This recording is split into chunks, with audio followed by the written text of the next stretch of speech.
cewa a nan duniya Allah ta'ala ya girmama ka ya kai dan annabi Adam, ya sanya ka musulmi, a cikin musulmi ya sanya ka mai imani, bayan mai imani ya sanya ka mai mabiyi ga sunnar annabi Muhammad sallallahu alaihi wasallam wanda yake tare da al'umma a kowane lokaci. Wace irin ni'ima ce ta kai wannan ni'ima ya ku bayan Allah? Allah ya sanya ka cikin ahli sunna, bai sanya ka cikin masu bautar gumaka ba, bai sanya ka cikin masu shirka ba, bai sanya ka cikin masu sabawa Allah ba, sai dai abinda dan adam baya iyawa. Dole ne dan annabi Adam ke cewa annabi Muhammad sallallahu alaihi wasallam yana cewa ribaci ababe guda biyar kafin kishiyoyinsu guda biyar su zo su riske ka ya kai dan annabi Adam. Ka ribaci kuruciyarka kafin tsufa ta riske ka. Duk yanda kai kana da kuruciya, duk yanda kike ganin kina da kuruciya, tuna cewa waɗannan da kake gani da farin geme in dai kana raye baka mutu ba, to sai ka kai wannan gurin inda su ma suka kai.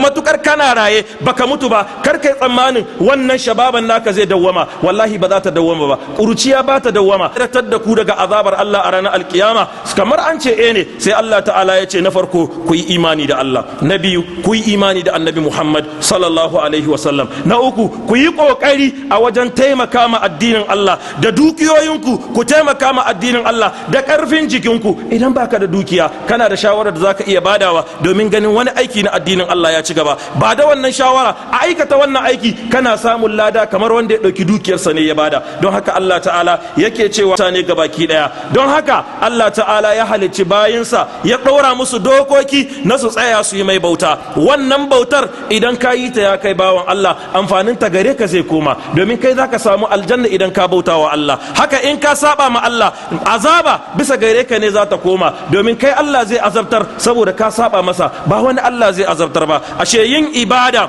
bin dokokin Allah, yi wa Allah biyayya, bin waɗannan dokoki sau da ƙafa ya kai bawan Allah. Ina kyakkyawan aiki in ji annabi sallallahu alaihi wasallam, la tahqiranna min al-ma'ruf, karka wulakanta karamin aiki ko yaya yake dan karami ne, karka wulakanta shi. Ko sadaka zaka bada, dala guda ce ko kadago ne ko dala 10 ne, karka wulakanta ta, ita ce ke gare ka, dauki ka bayar. Allah ta'ala shi ya san menene ya maka tanadi a gobe alkiyama ko kuma ma tun daga nan gidan duniya. Don haka ya ku bayin Allah, wannan rayuwa gabaki daya wadda dan adam ya samu kanshi a cikin ta, dama ce Allah ya baka da bai kiyama. Bayan haka ya ku yan uwa masu imani, ina muna wasiya da ni kaina akan mu ji tsoron Allah mai girma da buwaya, mu ji tsoron Allah nan a fili, haka nan mu ji tsoron sa a boye. Mu sani Allah ta'ala yana tare da mu a kowane hali.